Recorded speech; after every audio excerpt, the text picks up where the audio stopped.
The ocean was black that night, the kind of endless darkness that seemed to swallow light whole, and yet in the distance, flashes of white beams pierced through it, searchlights cutting through fog as the hunt began.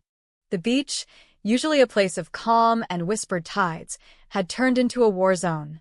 Radios crackled with voices trembling under pressure, police dogs barked from the dunes, and every crashing wave seemed to echo the pulse of a city on edge. Luna Nozawa was out there somewhere, moving like a phantom through the mist, and everyone, her mother, her aunt, her enemies, was closing in. It had all started hours earlier, with one desperate gamble and one fatal mistake. Luna had spent weeks pretending to surrender to her fate inside the Los Angeles County Correctional Facility, but beneath that quiet compliance burned a fire she could no longer contain. Freedom had become an obsession.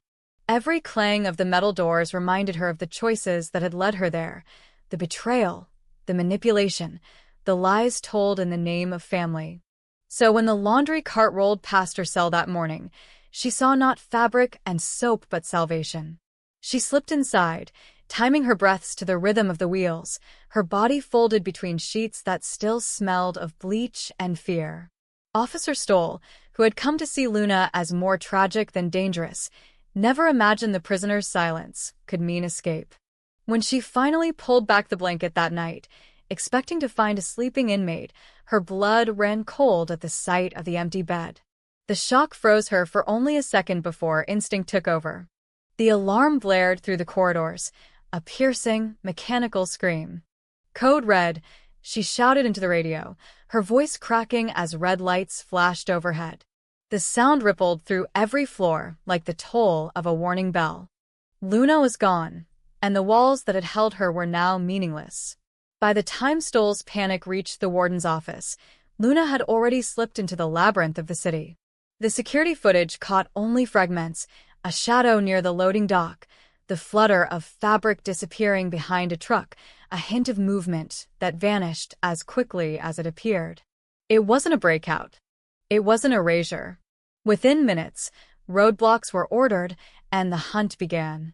News of the escape reached Bill Spencer just after sunset. He was standing at the window of his office overlooking the coastline, the horizon bleeding into darkness. The phone call shattered the stillness. The moment he heard Luna's name, his hand tightened around the glass of scotch until it trembled. "She's out," the voice said on the other end.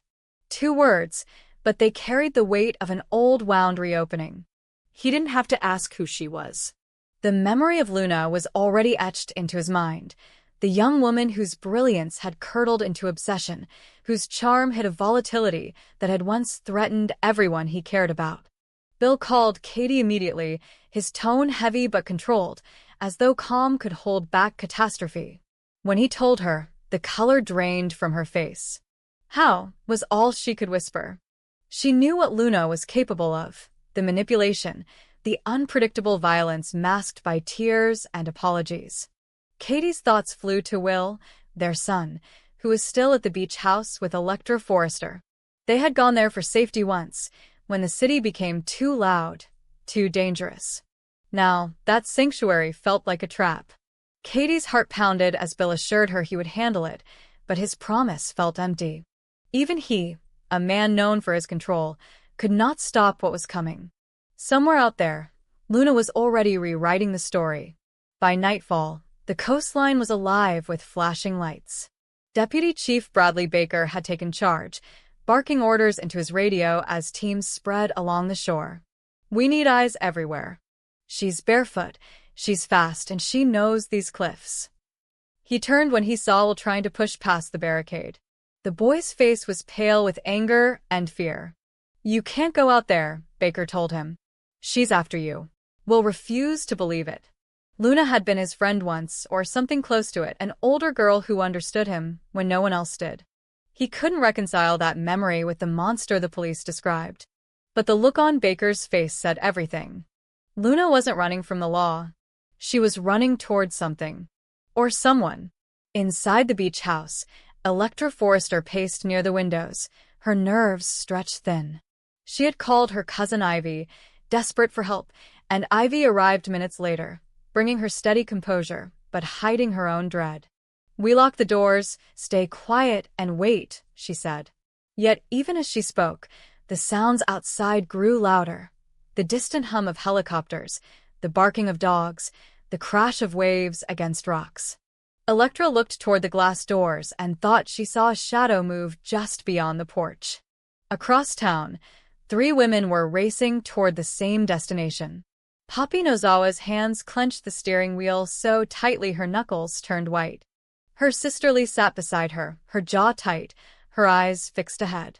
Behind them, Sheila Sharp leaned forward with an expression that was neither fear nor concern but fascination. "You can't reason with her," Sheila said softly. "She's not the same girl anymore." Poppy's voice broke as she replied, "She's my daughter." But Sheila only smirked. "That's the problem."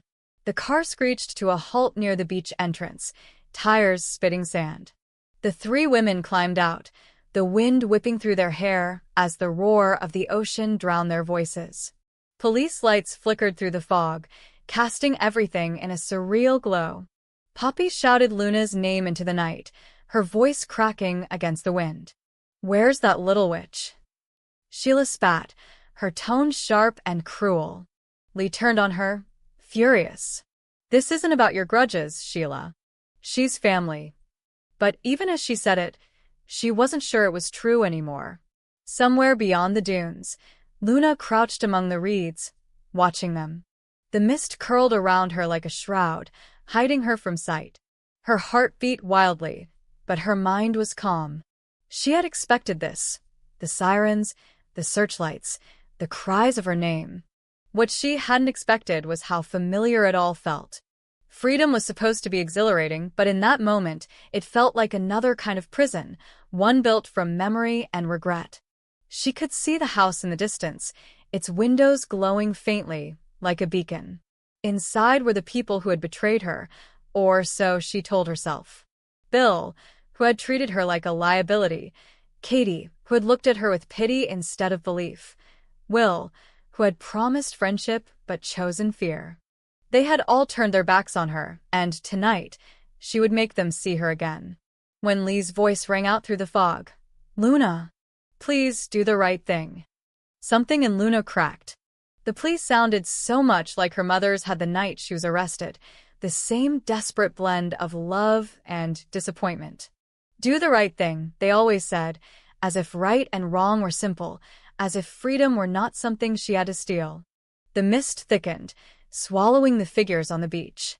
Poppy stumbled forward, calling out again, her tears lost to the wind. Lee followed, her flashlight cutting through the darkness, while Sheila lingered behind, her eyes scanning the horizon with a predator's focus. Somewhere ahead, a branch snapped. All 3 froze. Then came the unmistakable sound of footsteps. Light, quick, deliberate. "Luna!" Poppy screamed, spinning toward the sound. A silhouette darted between the rocks, and the beams of 3 flashlights converged on it. For a brief moment, they saw her, barefoot, her hair wild, her face streaked with dirt and defiance. Their eyes met across the distance, mother and daughter, hunter and hunted. Then Luna turned and ran. The chase that followed felt endless. The sand shifted beneath their feet, the fog swallowing direction. Luna's breath burned in her chest, but she didn't stop. Every time she looked back, she saw the lights getting closer, the outlines of people who claimed to love her but now looked like executioners. Somewhere behind her, she heard Poppy sobbing, "Please, baby, come home." And somewhere ahead, she heard the faint hum of engines, the police perimeter tightening. In the chaos, Luna stumbled onto the rocks near the waterline. The waves crashed violently, spraying salt into her eyes. She could see the house now, closer than ever. Inside, movement.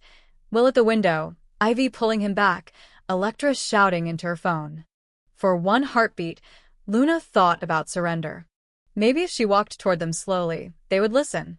Maybe her mother would hold her. Maybe the nightmare would end.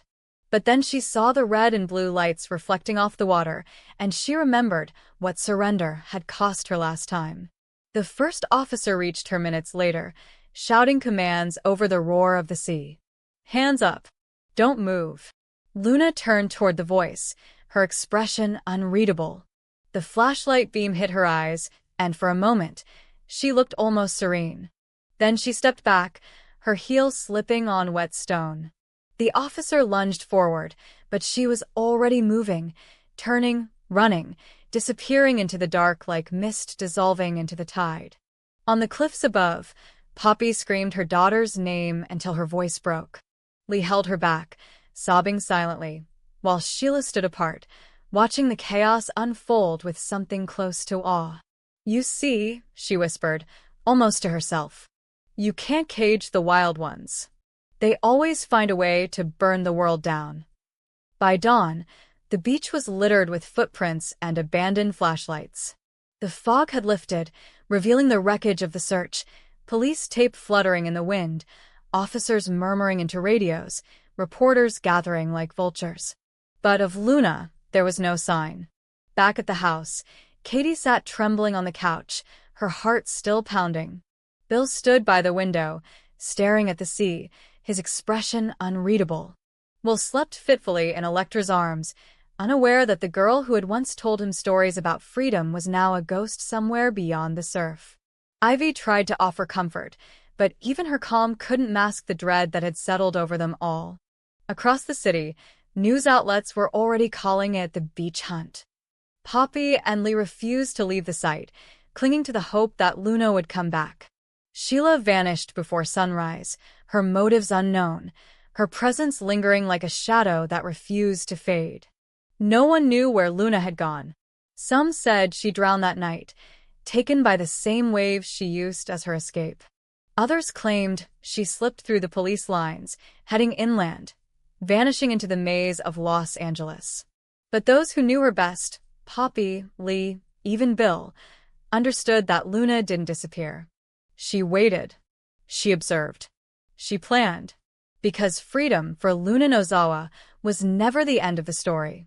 It was just the beginning of another chase.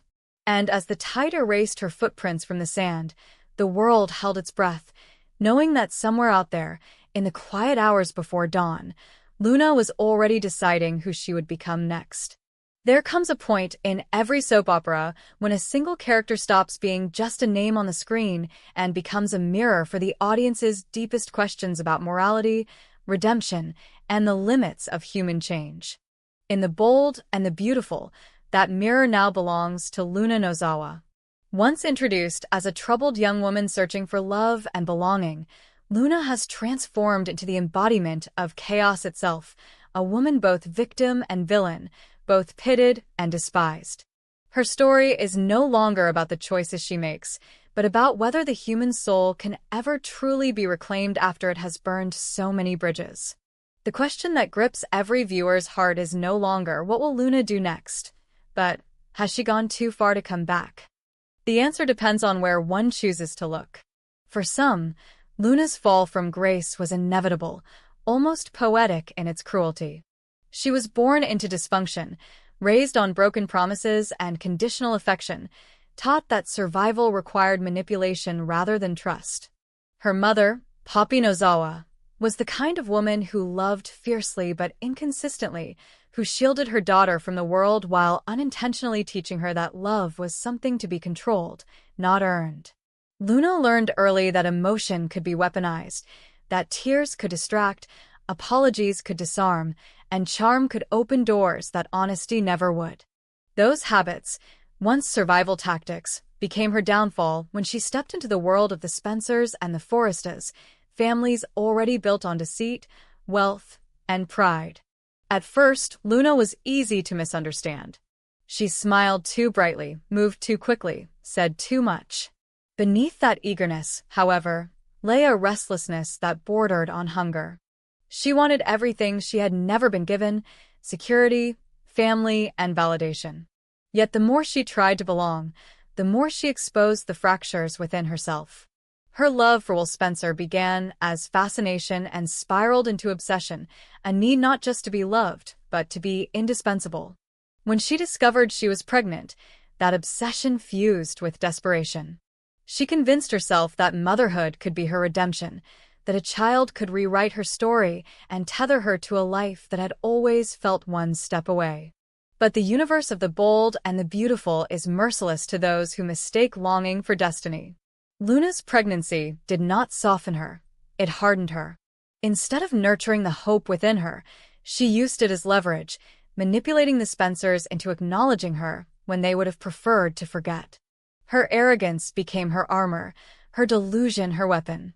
She spoke as if forgiveness was a currency she could buy, as if pain could be repaid with persistence. To everyone else, she was spiraling. To Luna, she was finally asserting control. The audience watched, torn between fascination and disgust, as she crossed lines that could not be uncrossed. What began as lies turned to crimes. What began as self-defense became revenge. She accused her own mother of murder, kidnapped her brother's teacher, and nearly ended Steffy Forrester's life twice in fits of jealousy and rage. Her actions were brutal, not only because they were violent, but because they were deliberate. Luna didn't lash out blindly. She calculated, rationalized, and convinced herself she was fighting for justice in a world that had always denied her mercy. Fans who once sympathized with her story began to recoil. Online discussions exploded with moral outrage, the digital chorus of an audience that had collectively decided they could no longer root for her. Some spoke of their own experiences with unstable families, their empathy curdling into rejection. "I grew up in chaos too," one viewer wrote, "but I learned to be better." Luna doesn't want to heal, she wants to win. Others were more direct. She's a psychopath, not a survivor. She's addicted to destruction. The more Luna tried to justify herself on screen, her trembling voice, her pleading eyes, the more viewers saw through the performance. Redemption, they argued, had an expiration date, and Luna had long since passed it. Still, there are those who cannot let go of the idea that within every monster lies a broken child, waiting to be found. They point to Luna's loneliness, to the moments when her mask slips and something vulnerable flickers beneath the madness. They remind others that she grew up in a world where love was transactional and trust was currency. How could anyone raised on deception learn sincerity overnight? They ask whether Luna's greatest crime is not her violence, but her belief that the world owes her a second chance. After all, isn't that belief what drives everyone in Los Angeles, the Forresters, the Spencers, the Logans? The difference is that Luna lacks their polish. Her sins are raw, visible, and therefore unforgivable. When Luna's storylines turned darker, even the characters within the show began to question her humanity. Lee Finnegan, her pragmatic aunt, tried to reason with her, to anchor her with family and forgiveness. But Luna, mistrusting any form of compassion, took it as condescension. She lashed out, twisting Lee's words into proof of betrayal. Poppy's attempts to reach her were met with venom. The bond between mother and daughter collapsed under the weight of lies too heavy to carry. The tragedy of Luna's downfall lies in that fracture, not in her crimes, but in her inability to accept love without destroying it. And then there is Will Spencer, the one person whose name now carries both salvation and damnation for Luna. To Will, Luna was once the embodiment of excitement and rebellion, the forbidden pulse in a life too carefully controlled by privilege.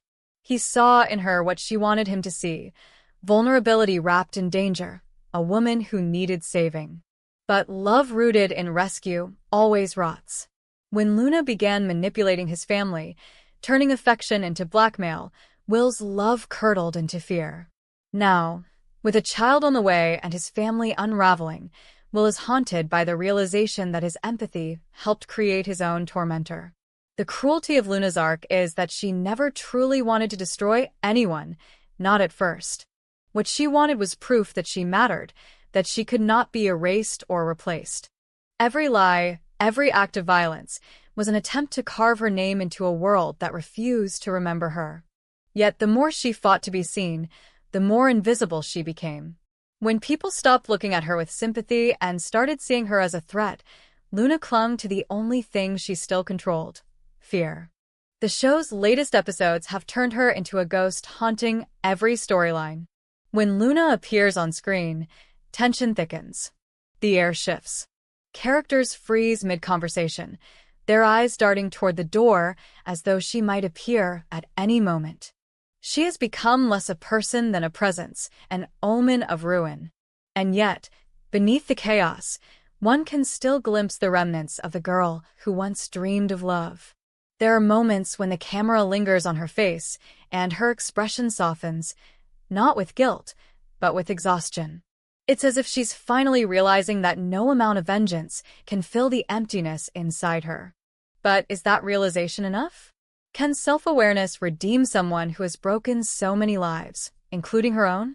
Critics argue that redemption arcs must be earned, not granted. Luna, they say, has squandered every opportunity for change. She has lied too often, hurt too many, and refused too stubbornly to take responsibility. Even now, when faced with the possibility of motherhood, she speaks not of love but of control. Her child is not a life to nurture, but a weapon to wield, another piece on the board she believes she can still command. Others see the situation differently. They argue that Luna's inability to change is precisely what makes her human. After all, isn't the essence of tragedy the inability to escape oneself?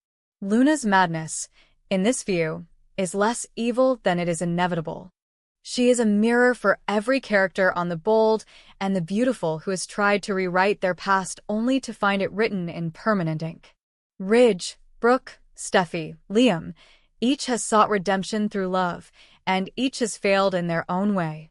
Luna's story is simply the ugliest reflection of their collective delusion that forgiveness is a right, not a gift. Still, the debate continues. Fans dissect her every word, searching for signs of remorse, of humanity. When she flinches at the mention of her victims, is it guilt or paranoia? When she speaks softly to her unborn child, is it love or calculation? The line between those answers grows thinner with each episode, and perhaps that is the point. Luna's greatest power lies in her ambiguity. She forces the audience to confront their own thresholds for empathy. How much sin can a person commit before they are no longer worth saving? The writers of The Bold and the Beautiful have always thrived on moral ambiguity, but Luna's arc takes that theme to its breaking point. If redemption is impossible for her, what does that say about the world she inhabits? A world where betrayal is forgiven daily, where murderers become martyrs, and where love is always a negotiation. Luna's crimes are monstrous, yes, but they are also familiar. They echo the same selfishness, jealousy, and desperation that fuel every character in this glossy universe. The difference is that Luna refuses to pretend. She commits her sins in full view, without the elegance of denial. That rawness, that refusal to hide behind glamour, makes her dangerous and unforgettable. As her storyline continues, speculation runs wild. Some predict that Luna will meet a violent end, consumed by the darkness she can no longer outrun. Others hope for a final act of grace, a sacrifice, perhaps, that redeems her in death if not in life. A few even dream of a twist where Luna's instability is revealed to be the result of years of psychological manipulation, her mind fractured by those who claimed to love her. But perhaps the cruelest fate would be survival, to live long enough to see the full extent of her destruction, to realize that the world moves on even when she cannot. And yet, amid all the anger and disgust, there remains a haunting truth. Luna Nozawa was never meant to be